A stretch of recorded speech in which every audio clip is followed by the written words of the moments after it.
So আজকে তাহলে আমরা কি শিখছি? আমরা শিখছি যে কোনো কিছু বলতে হতো, খেতে হতো, যেতে হতো, অতীতের কোনো কিছু শেখার জন্য আমরা এইগুলো ব্যবহার করব, এই সেন্টেন্সগুলো এরকম ভাবে গঠন করতে হবে। গঠনটা হচ্ছে সাবজেক্ট, তারপরে ওয়াচ কিংবা ওয়্যার টু, মানে করতে হতো, খেতে হতো, বলতে হতো বললে ওয়াচ টু অথবা were to. Subject was to, were to, main verb, first form plus others. I was to go, আমাকে যেতে হতো বা যেতে হয়েছিল। তাহলে আমাকে খেতে হতো, আই ওয়াচ টু ইট। আমাকে শিখতে হতো, I was to learn.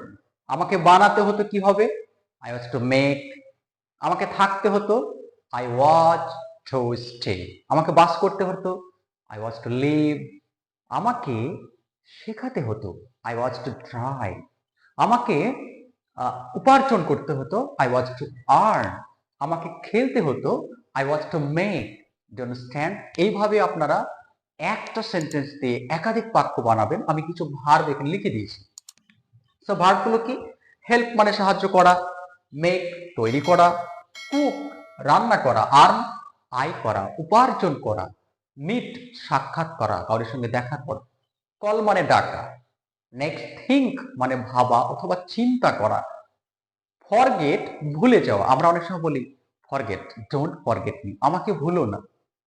Send পাঠানো, কোনো কিছু পাঠিয়ে দিয়ে আমরা মেসেজ মেসেজ সেন্ড করি।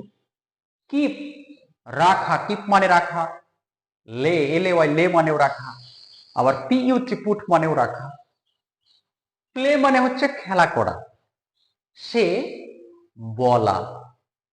টিচ শেখানো, লার্ন শেখা, ব্রিং আনা, রিড পড়া, স্টাডি মানেও পড়া, গো থ্রু মানেও পড়া। এবার বিগিন মানে শুরু করা, স্টার্ট মানে শুরু করা, এগুলো দিয়েও আপনি মেক করতে পারবেন। 2 নম্বর হচ্ছে we were two learn English, আমাদেরকে ইংরেজি শিখতে হতো। তাহলে কি হবে? We were two learn English. আমাদেরকে পড়তে হতো, আমাদেরকে ইংরেজি পড়তে হতো। তাহলে কি হবে? We were to read English. আমাদেরকে বাজারে যেতে হতো, we were to go to market. আমাদেরকে অফিসে থাকতে হতো, we were to stay at office. Next হচ্ছে ইউ ওয়্যার টু আর্ন, তোমাকে আয় করতে হতো। তাহলে তোমাকে ধরতে হতো, ইউ ওয়্যার টু ক্যাচ। তোমাকে মাছ ধরতে হতো, you were to catch fish. তোমাকে ইংরেজি শেখাতে হতো, you were to teach English. তোমাকে বাড়িতে থাকতে হতো, you were to stay at home. Next হচ্ছে দে ওয়্যার টু প্লে, তাদেরকে খেলতে হতো, দে ওয়্যার টু রান, তাদেরকে দৌড়াতে হতো। দে ওয়্যার টু ওয়াক, তাদেরকে হাঁটতে হতো। They were to go to college, তাদেরকে কলেজে যেতে হতো। তাদেরকে এখানে আসতে হতো, they were to come here. তাদেরকে গরিবদেরকে সাহায্য করতে হতো, they were to help the poor people. They were to help the poor people. He was to drive car, তাকে গাড়ি চালাতে হতো। He was to drive car, তাকে এখানে আসতে হতো। He was to come here. তাকে ইংরেজি শিখতে হতো, he was to learn English. তাকে বাজারে যেতে হতো, he was to go to market. তাকে হসপিটালে যেতে হতো, he was to go to hospital.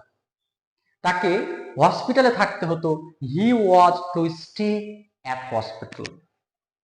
Next হচ্ছে Sabir was to teach English, সাবিরকে ইংরেজি শেখাতে হতো। Sabir was to learn English, সাবিরকে ইংরেজি শিখতে হতো। Sabir was to make video, সাবিরকে video বানাতে হতো।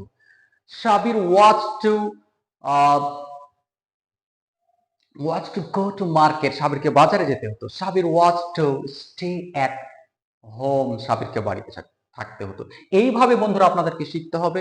আপনি যদি প্রত্যেকটি সেন্টেন্সকে আমি যেভাবে বলেছি এবং তার সঙ্গে এই ভার্বগুলো জুড়ে যদি বারবার করে প্র্যাকটিস করেন, অফকোর্স পারবেন।